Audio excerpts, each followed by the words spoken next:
The Pac-12 is dead. Or is it? Something we've got to talk about today, especially with the news of 5 teams planning to leave the Pac. Those 5 teams being Oregon and Washington heading to the Big 10, and Arizona State, and Utah heading to the Big 12. Today, we've got to talk about what all this means, but before we can, as always, y'all know the drill. I have got to hear from you. Hop down to the comments, give me a Y for yes or an N for no. Do you believe the Pac-12 is dead? And let me know what you're thinking. If you're new to the channel, be sure to subscribe. Hit that bell notification as I do constant college football content. You don't want to miss any of it. And if you enjoy the content, be sure to like and comment down below, as those interactions are massive. But having said all that, let's jump right into this. And I want to start this off by answering the question I just posed to all of you. Is the Pac-12 dead? And this is something I am really interested in watching. Because as we currently sit here, the Pac-12 doesn't have a whole lot of options left. And rumors are flying around that they could look at the Mountain West to try and do some sort of merger to maintain their Power 5 status. My biggest question in all of this is, are you, as the Pac-12, now going to be able to take a deal less than the deal you had originally told all of your members you were destined to get? Remember, we got here because after the Big 10 renegotiated their TV media rights deal, the Pac-12 felt like they were next. However, the Big 12 ended up getting the deal done before them.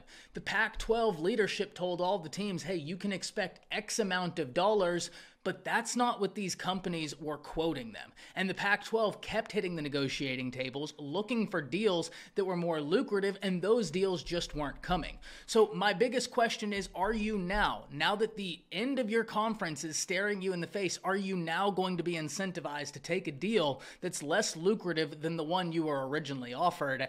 That is going to be something I am really interested to see, but that, in my opinion, is going to be the only saving grace the Pac-12 has. If they're able to do that, something they probably should have done before this point, and they may have been able to try and save their conference. But what does this mean for the other conferences, and more importantly, what does this mean for college football? And we'll start with the last one first. For college football, these are just more dominoes falling. The same exact thing I said whenever Texas and OU announced they were leaving the Big 12 to the SEC.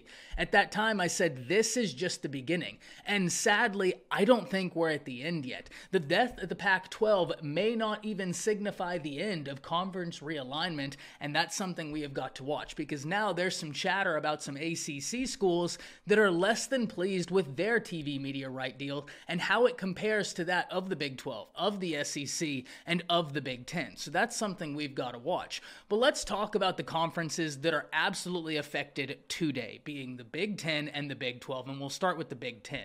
If you're the Big 10, you've got to be over the moon about the 2 teams you just added in. Not only did you get to add in USC and UCLA, but then you double down getting Oregon and Washington, getting some of the best, most recognizable brands in all of the Pac-12. And if you're the Big 10, that's a lucrative move. You have got to be very excited about that. And one thing we've got to understand, these people renegotiating conference realignment, they don't share the same interests as you and I, the fans. Their interest is purely monetary. Now, that doesn't mean that sometimes we won't get intriguing future matchups, intriguing future rivalries born from this. But as we currently sit here, there are rivalries being killed in order for the powers that be to make more money. And that's something we have all got to understand. But like I said, that doesn't mean that Oregon and Washington going to the Big 10 won't make for fantastic football games once they get there. That's going to make the Big 10 a much better league. Now having USC, UCLA, Oregon, Washington, it's going to expand the grounds they can recruit on. And it's a conference that already recruits very well. And it's just going to be something very intriguing for college football fans everywhere as new rivalries are born. And that right there is the chief complaint of college football fans right now. You have some major historic rivalries just being torn apart because of conference realignment and because of greed. But at the end of the day, we also need to understand things are inevitably going to change, and we can try and keep them the same. We can hope they can stay the same, but change is going to be something that's inevitable. This isn't the first time we've seen conferences come and go and change dramatically in college sports, and unfortunately, I don't think it's going to be the last. For the Big Ten, I completely understand why they went out and got these schools, but it is so interesting to me to sit here and remember back on that pact the Pac-12, the Big Ten, and the ACC made after the Big 12 and the SEC worked together to get Texas and OU over to the SEC. The Big Ten, the ACC, and the Pac-12 seemed to take the high road, stating, we don't want any part of these behind-the-table deals. We want to operate in good faith, and it wasn't long after that before the Big Ten was poaching Pac-12 teams, showing their definition of good faith is probably much different than your definition of good faith. They are and always have been incentivized by the bottom line. But what about the Big 12? Because the Big 12 is a really interesting league, a league we will talk about for years to come. Because whenever Texas and Oklahoma announced they were set to leave the Big 12 for the SEC, we were sitting here asking the same question about the Big 12. Is this a conference dead in the water? You just had two brands that rank as top 10 brands in all of college football exit your conference for greener pastures. That has got to hurt. However, herein lies the interesting part. Whenever we talk about how college football ended up where it is, whether we're having that conversation 5 years from now, 10 years from now, 15 years from now, or next year, it's not relevant. What is relevant is how we will talk about it. We will talk about a conference in the Big 12 who had their biggest brands taken from them, but they didn't sit on their hands. They didn't sit and wonder what comes next. They got active. In all of this, we have a story of action versus inaction. The Big 12 got active. They went around and looked around and said, okay, let's add some teams in to mitigate the loss. Are we going to be able to replicate what Texas and OU gave us?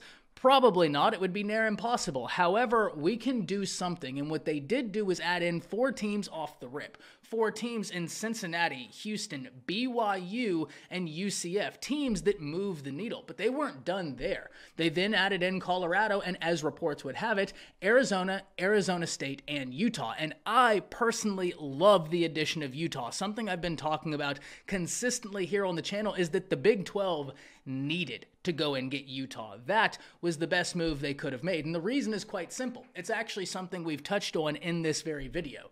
One of the chief complaints right now, and deservedly so from college football fans, is that rivalries are dying. The Big 12 sees this, they hear you, and they just lost one of college football's most lucrative rivalries, the Red River Shootout. What do?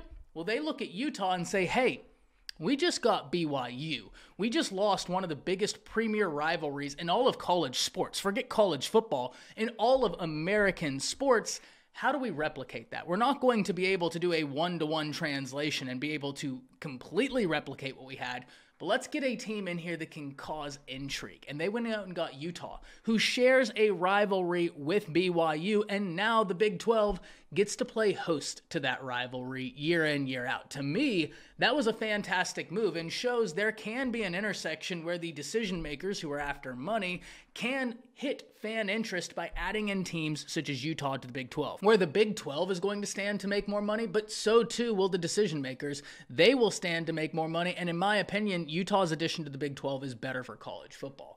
So this is a lot of moving pieces right now. There's going to be continued conversations until the first game gets here, because this is some of the biggest news in all of college football right now.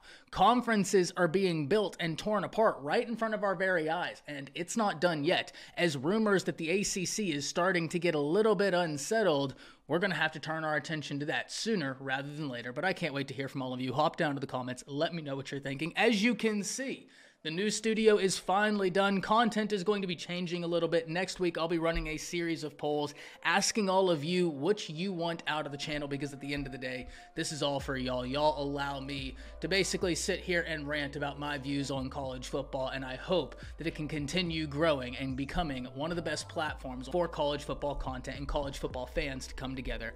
Hop down to the comments. Let me know what you want to see out of the channel, and let me know what you think about this. That's it. See ya.